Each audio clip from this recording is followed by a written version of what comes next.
Selamat pagi dan selamat bertemu kembali dalam pembelajaran bahasa Indonesia. Materi kita kali ini masih merupakan kelanjutan dari kompetensi dasar 3.5, yaitu menelaah struktur dan aspek kebahasaan.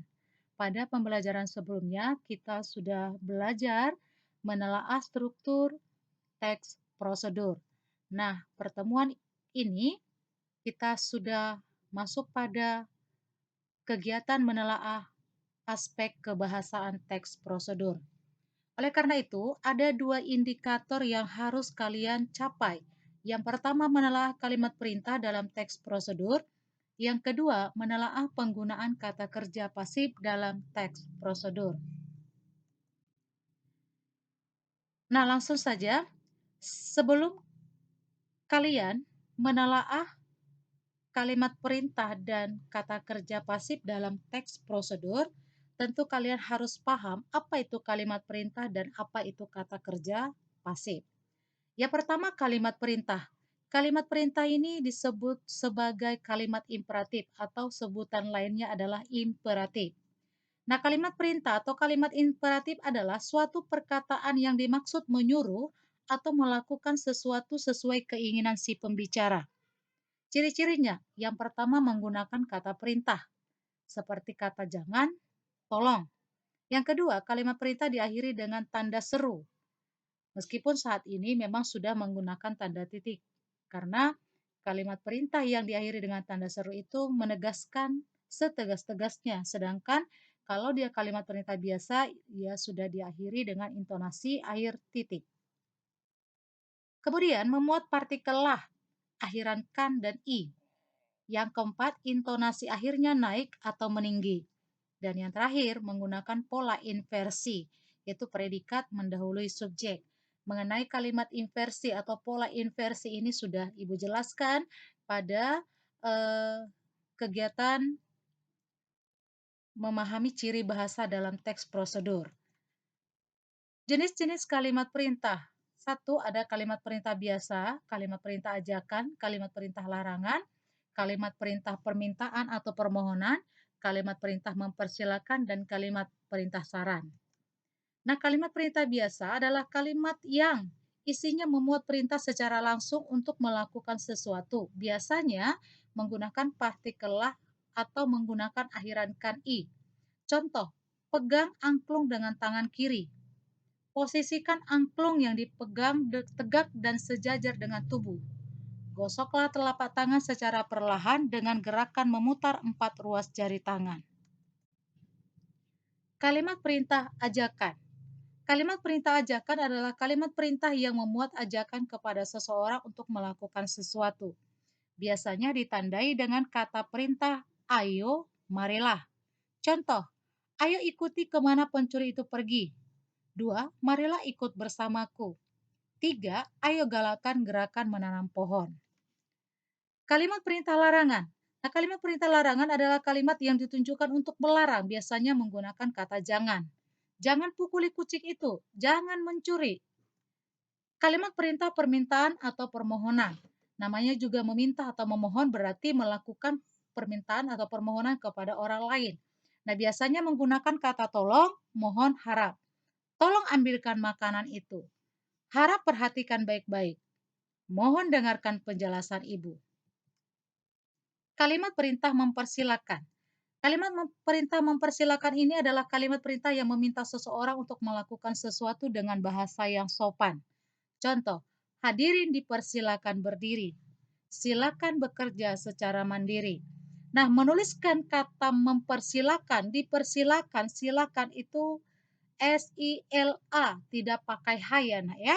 Jadi silakan, persilakan, seperti itu. Kemudian yang keenam, kalimat perintah saran. Kalimat yang memuat saran dengan meminta seseorang melakukan sesuatu, biasanya menggunakan kata sebaiknya. Nah, ini ada dalam teks prosedur.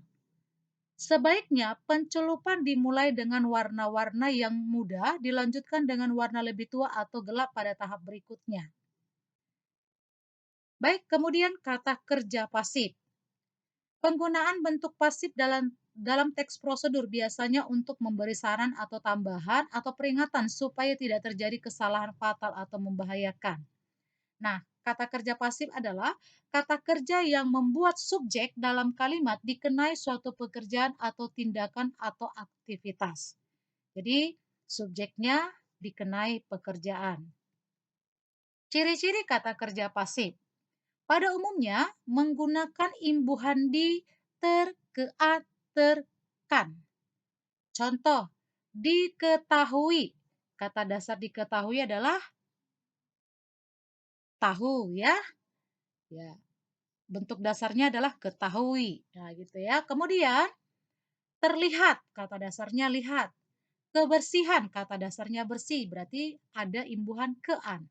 Tercelupkan, kata dasarnya celup, ada imbuhan terkan.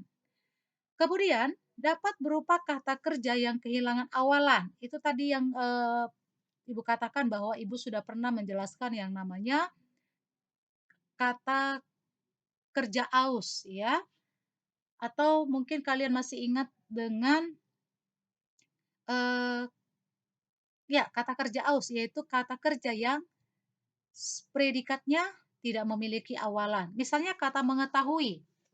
Kata mengetahui adalah kata kerja aktif, itu kata kerja aktif transitif. Nah, menjadi kata kerja pasif dia yaitu dengan cara menghilangkan awalan "me"-nya, tinggallah kata ketahui. Jadi ketahui itu bukan lagi kata kerja aktif, sudah menjadi kata kerja pasif. Mengulangi, ulangi. Mengulangi adalah kata kerja aktif transitif, ulangi menjadi kata kerja pasif. Menaburkan, kata dasarnya adalah tabur. Menaburkan adalah kata kerja aktif transitif juga. Taburkan sudah berubah menjadi kata kerja pasif. Contoh dalam kalimat, perhatikan contohnya. Setiap orang harus memperhatikan dan menjaga kebersihan, baik kebersihan lingkungan maupun kebersihan diri sendiri.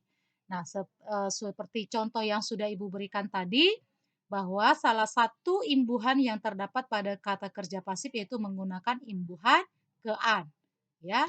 Maka ada di sini kata kebersihan. Basahilah tangan hingga pergelangan dengan air yang mengalir, kemudian tuangkan sabun ke dalam tangan 2 sampai 3 tetes. Nah, tuangkan ini adalah kata kerja berupa kata kerja berupa kata kerja haus, ya, kata kerja aus. Itu kata kerja yang kehilangan awalan. Kata kerja aus, bukan haus ya, aus. Itu kata kerja yang kehilangan awalan. Posisikan angklung yang dipegang tegak dan sejajar dengan tubuh. Dipegang. Nah, salah satu jenis imbuhan yang dimiliki oleh kata kerja pasif adalah imbuhan di. Nah, dipegang. 4. Menjaga kesehatan ternyata tidaklah sulit. Salah satu imbuhan yang terdapat dalam kata kerja pasif. Baik, demikian penjelasan Ibu mengenai kalimat perintah dan kata kerja pasif. Jika ada yang kurang jelas, mohon ditanyakan. Kita lanjutkan pada proses pembelajaran selanjutnya. Sampai bertemu pada materi berikutnya.